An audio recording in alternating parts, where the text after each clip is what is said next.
अरुण नाम का एक सफल लेकिन अहंकारी व्यापारी था। पैसा बहुत था पर संतोष नहीं। वह हर बात में दूसरों को छोटा समझता था, किसी की सलाह नहीं मानता और सोचता था कि मौत नाम की चीज तो उससे कोसों दूर है। एक रात वह अपने आलीशान बंगले में अकेला बैठा था, तभी दरवाजे पर 3 बार दस्तक हुई। ठक ठक ठक। अरुण ने दरवाजा खोला। सामने एक अजनबी खड़ा था, लंबा गंभीर चेहरा, गहरे काले वस्त्र और आंखों में कोई भावना नहीं। कौन हो तुम? अरुण ने पूछा। वह बोला, मैं मृत्यु हूं।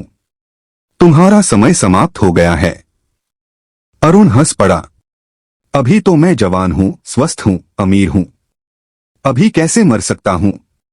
मृत्यु बोली, तुम्हारी सांसें गिनी जा चुकी हैं। पर चूंकि तुमने जीवन में कुछ छोटे पुण्य किए हैं, मैं तुम्हें एक मौका देना चाहता हूं। यह सामने 3 दरवाजे हैं, उनमें से किसी एक को चुन लो। हर दरवाजा तुम्हारे भाग्य को बदल सकता है। पर ध्यान रहे, चुनने के लिए तुम्हारे पास केवल 2 मिनट हैं। 3 दरवाजों पर कोई नाम नहीं लिखा था। पहला दरवाजा सुनहरे प्रकाश से चमक रहा था। दूसरा काले धुएं से ढका हुआ था। तीसरा एकदम सामान्य लकड़ी का, बिना किसी चमक के। अरुण सोच में पड़ गया।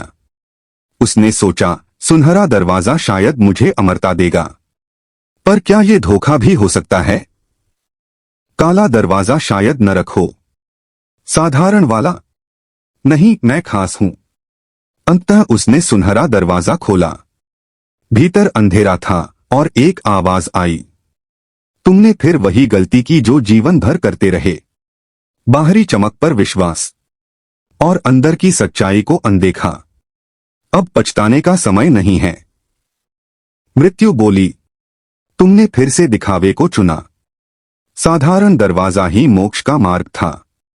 अब तुम्हारा समय समाप्त। अरुण चीखने लगा, बस एक बार और मौका दे दो, मैं सब बदल दूंगा। मृत्यु बोली, वक्त और विकल्प दोनों अब बंद हो चुके हैं। अगले पल अरुण का आलीशान बंगला खाली हो गया। केवल 3 दरवाजे रह गए, जिनमें अब कोई प्रवेश नहीं कर सकता। सीख, मोरल, हम अक्सर जीवन में निर्णय बाहरी चमक, दिखावे और मोह के आधार पर लेते हैं, पर असली सच्चाई, मोक्ष और शांति सादगी, विनम्रता और आत्मचिंतन में छिपी होती है। जब तक समय है, सही दरवाजा चुनो, वरना देर हो जाएगी।